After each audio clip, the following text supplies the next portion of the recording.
Монгол улс нүүдэлцэн соёл иргэншлийн өв түүхээ ашиглан одоогийн аялал жуулчлалыг нүүдлийн болгож нүүдлийн аялал жуулчлал хэмээх өөрийн брендийг бий болгохоор олжээ. Энэ ажлын эхлэл нь өчигдөр Улаанбаатар хотноо эхэлсэн 33 улсын төлөөлөгч оролцсон торгоны зам олон улсын хурал байлаа. Жуулчлалын шинэ брендийг 13 дугаар зууны нүүдэлчин ахуйг шинэ зууны нүүдлийн соёл иргэншилтэд хоршуулж Улаанбаатар хотыг аялал жуулчлалын төв болгохоор салбарынхан нь төлөвлөжээ. Монгол Ардын намын дарга улсын хурлын даргын их болд өчигдөр бүгд найрамдагчдад улсыг зорлоо.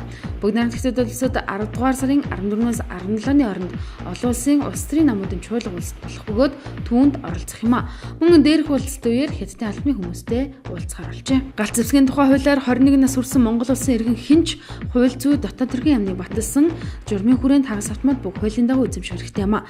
Улаанбаатар хотын хэмжээнд 14 мянган иргэн аж ахуй нэгж цагдаагийн байгууллагын аль биесны зөвшөөрлөгөөр галт зэвсэг эзэмшин хадгалж байна. Үүний 1400 харамгал хамгаалтын үйл ажиллагаанд зориулж буу эзэмших гэрчлэгийг авсныг цагдаагийн байгууллага онцлоо.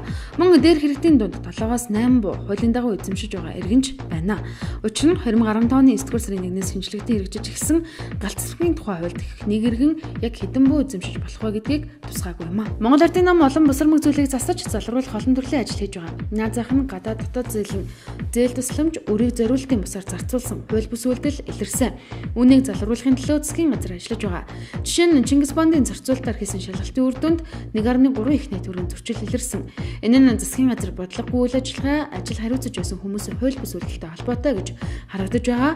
Үүнтэй холбоотойгоор Монгол Ардын намаас хуулийн байгууллагад хандаж байгаа юм а. Төсвийн татварлаар өнгөрсөн оноос хойш олон нийтэд хүрэх ёстой байсан тэтгэвэр тэтгэмжийн асуудлыг шийдлээ. Үүний дунд оюутны 70 мянган төгрөгийн тэтгэмжийн асуудлаас эхлээд олон зүйлийг засаж залруулж оруулж ирсэн хэмээн Монгол Ардын намын ерхий нарийн даргаыг төр орлон гүйцэтгэгч Амраа Эсхлэгчтэр сэтгүүлчдэд мэдээлэл хийжээ. Улсын хэмжээнд жил дунджаар цэргийн насны залуучуудын 20-25% нь эрүүл мэндийн шалтгаанаар чөлөөлөгддөг. Эдгээр залуусын 25-45% нь бэлгийн замын халдвар төвчнөр мөн дотор сэтгцийн өвчнөж баггүй хувийг эзэлж байна. Үүнээс шивээс харааны бэрхшээлээр тэнцэхгүй байх нь элбэг байдаг гэж хаан улдүргийн эрүүл мэндийн нэгдлийн дарга бүрөвчлэн онцолсон байна. Монгол улсын гавьяач жүжигчин Дуучин Батэрдэн соёл урлагийн их сургуулийн нийгмийн түншлэл бүтээлч үйлдвэрлэл эрхэлсэн дэд захирлын албыг хашиж байгаа. Өнгөрсөн засгийн үе томилогдсон түүнийг Монгол Ардын намын удирдлагууд Говьлтай аймгийн засаг даргын хамгийн газрын даргаар томилоо гэх мэдээлэл сошиал тарсан. Энэ мэдээлэл үнэн эсхийг түүнээс тодорхойлоход би засаг дарга болоогүй.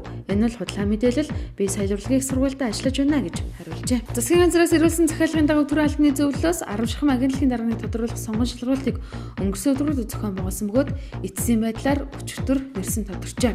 Тодорхойлол гадаад иргэн хариатын газрын даргаар мөрөн, татварын ерхийн газрын даргаар зориг, оюуны өмч улсын бүртгэлийн ерхийн газраар содхуу, төрийн өмчийн бодлого зохицуулалтын газрын даргаар Нямсар, хөдөлмөр халамжийн үйлчлэлийн ерхийн газрын даргаар Нямдаваа, гэр бүл хүүхэд залуучдын үйлчлэлийн газрын даргаар Алтан сүх, харилцаа албан мэдээллийн технологийн газрын даргаар Чимбат, биеийн тамир спортын газрын даргаар Шарвжамц, иргэний засгийн ерхийн газрын даргаар Бямсар нар тус томилогдох боломжтой болж хамгийн өндөр оноог авсан байна.